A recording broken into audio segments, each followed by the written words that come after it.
Welcome back to the Travel Agency New Year podcast. It is day 146. Thanks for joining me today. I'm your host, Rachel Kay. If you have any questions about who I am, I'm a travel agency owner and I also have elevatewithrachelk.com. There's some courses and like coaching stuff, fun stuffy stuff for travel advisors because I really like helping everyone I've been helping. So why not help you?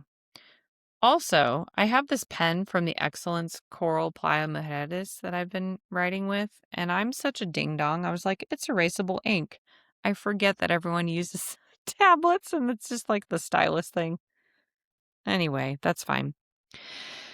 Day 146, another quarter is nearing an end. Rachel, no, we got like a whole month. I know. And I have a whole episode coming up in the future why I'm a psycho and I'm like a quarter's 12 weeks, period, the end. I will explain that to you all later. Now is the time for your final push. If you are like, I'm not where I want to be for the quarter, I'm not where I want to be for the year, that's okay. Let's talk about some strategies you can start implementing today because it's day 146. You have 33 days until the technical end of the quarter where you can make some possible big changes in your business. Okay? So we have 8 strategies in today's episode that you can implement over the next 33 days for a final sales push. And you can do this each quarter. You can do this end of the year, whatever. Okay. I wouldn't do it monthly. Maybe you could do it monthly. I feel like monthly is too much, but we're going to use my son as an example. And he does this monthly. My son, my dear old boy, dear old dearie. My son is a salesman at a car dealership. He opted out of college and went straight into sales at the age of 18. And he has his own sales goal each month. And he is a little obsessed with it. It's like to the point where I'm like, son, you got 8 weeks PTO that you've never used. Please use it. I don't know if he has as much. I feel like he has an excessive amount of PTO, especially in the beginning. And a lot of what he does leads to his success in sales. And it doesn't matter what industry you're in. So what did he do when he first started? When everyone else was just trying to do like real basic salesy stuff, he was studying the products and matching them with different types of clients. So when people came onto the lot, he could look them up and down and be like, oh, they're getting, I have a freaking fungus gnat. They're getting this Nissan Rogue. They're going to buy a Nissan Rogue. I got one. They're going to like the color. I've got 2, but they're going to like this one. Like he could just look at them because he knew the product so well and he knew how to match them to the ideal people for said products, okay?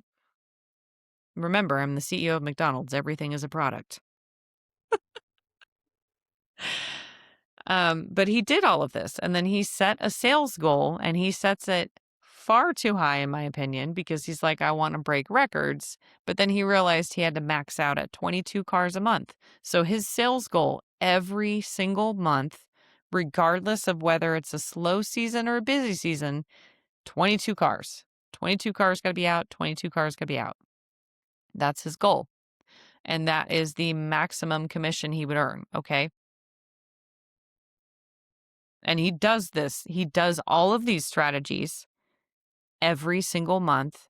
He doesn't always hit those 22 cars, but he has been the number one,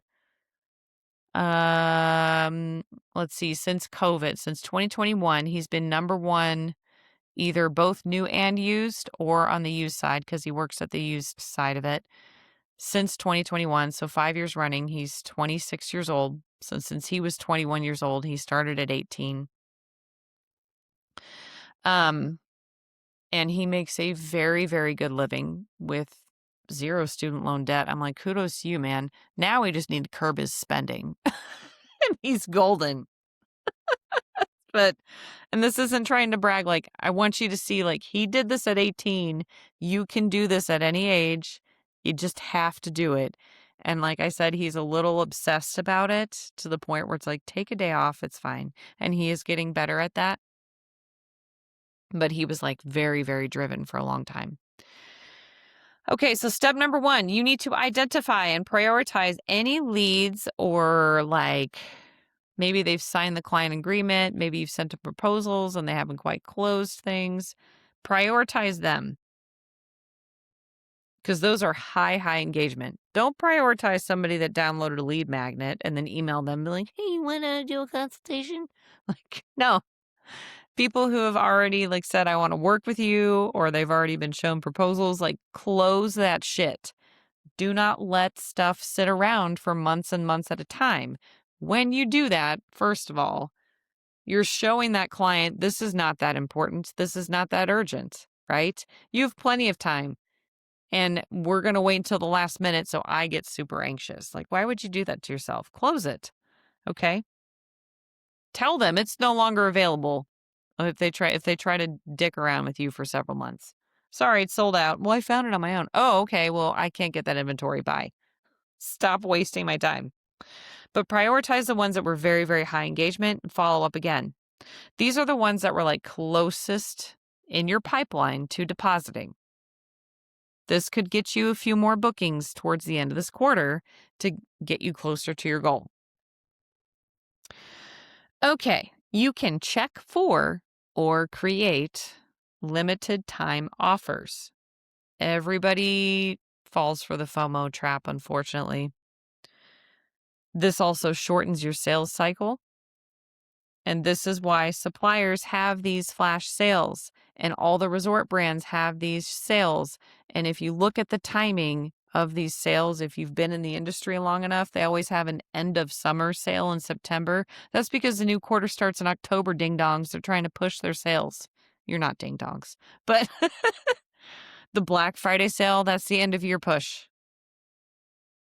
Spring break getaway, they need to push that. Okay. Do the same thing. Do the same thing everyone is doing. If you cannot find a limited time offer to promote with your preferred products, just get used to it. You might be able to create one. And this could be maybe if it's cruising, depending on the cruise lines, I know they're all different with their like policies on this, maybe throwing some additional onboard credit. Check with your BDM or their terms, right?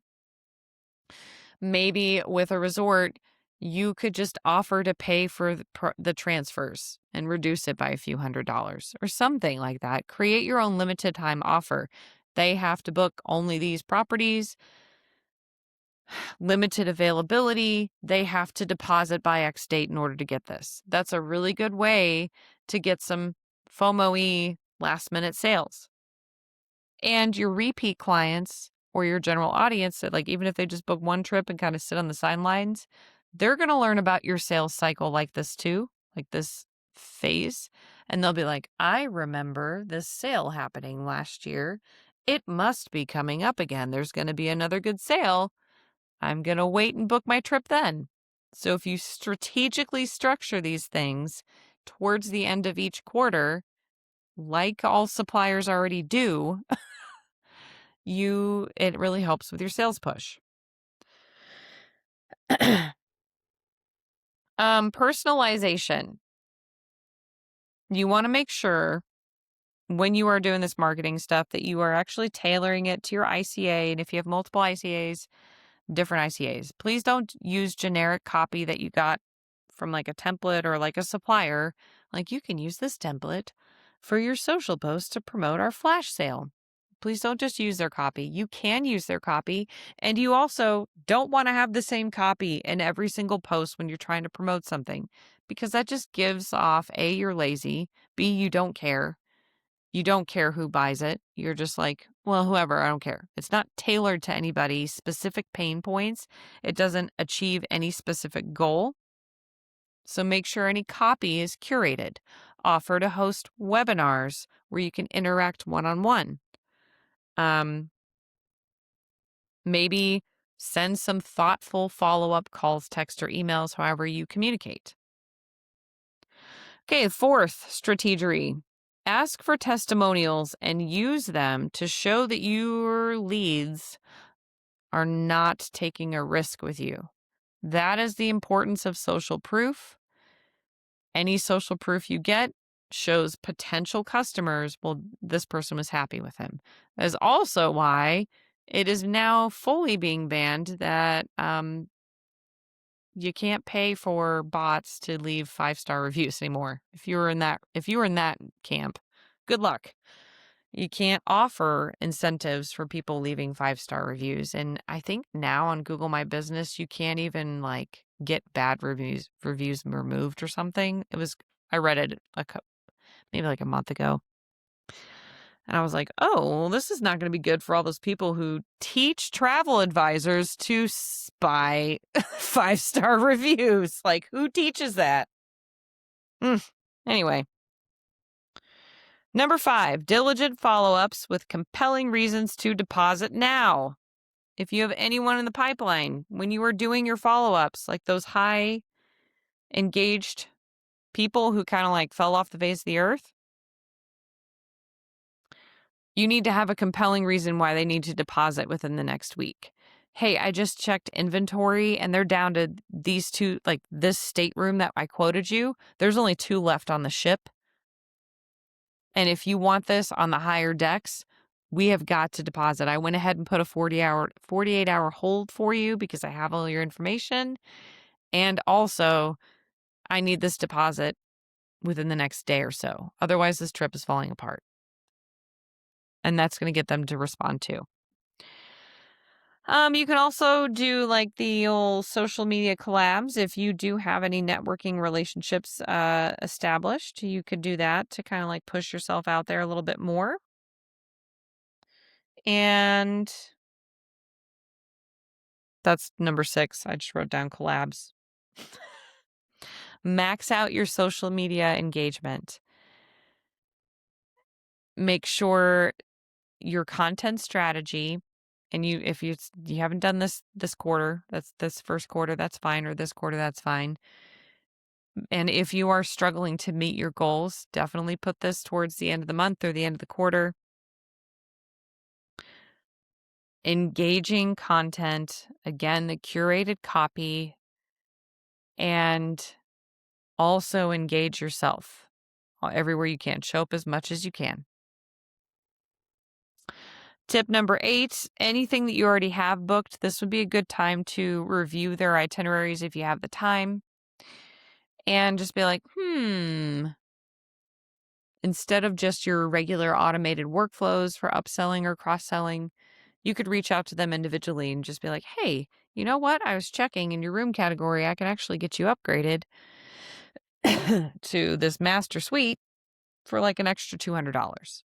Or, hey, I noticed these tours have opened up that we discussed, and I found this really good DMC that can help, or you can't say DMC, that's jargon, but I found this really good company has space open now for private blah, blah, blah tours. Something like that. Those are 8 strategies that you can employ over the next 33 days for your final push in bookings. Save this video to reference later. Create your to-do list during your CEO time, maybe. Implement these strategies and see what happens. See if it does get you closer to your goals. Okay, that was day 146 of Travel Agency of the Year. Thank you so much for listening.